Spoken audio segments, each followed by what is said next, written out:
हाय.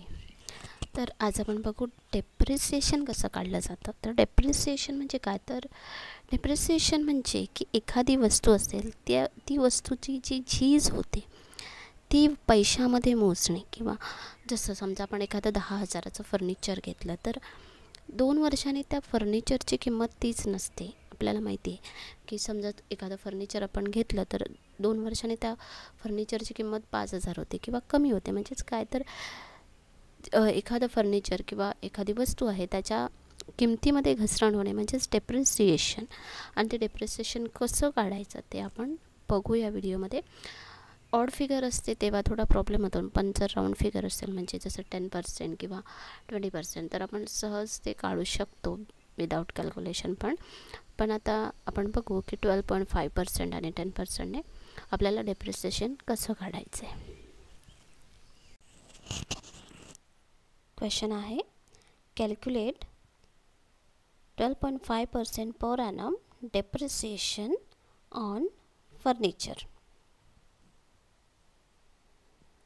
First आहे, on ₹2,20,000 for 1 year and on ₹10,000 for 6 months.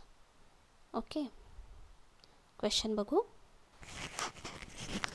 तर इथे रेट ऑफ डेप्रिसिएशन किती आहे? पहिला आहे 12.5%. ओके, 12.5%वर डेप्रिसिएशन आपल्याला कसं काढायचं त्याचं फॉर्म्युला आहे cost of asset into rate into period. Okay, next step येणार. फर्स्ट आपल्याला दिलेला आहे क्वेश्चन, डेप्रिसिएशन 2,20,000वर काढायचं आहे. 12.5 अपॉन 100 इंटू 1 कारण 1 वर्षासाठीच आहे. आन्सर भेटेल 27,500. आता सेकंड आहे, सेकंडचे डेप्रिसिएशन आहे ते 10,000वर काढायचे. सेम करायचे, 10,000 multiply by 12.5% upon 100 into 6 upon 12 कारण 6 महिन्यासाठी आहे. कॅल्क्युलेशन केल्यावर आपल्याला भेटेल आन्सर 625. थँक्यू. 1 इयरसाठी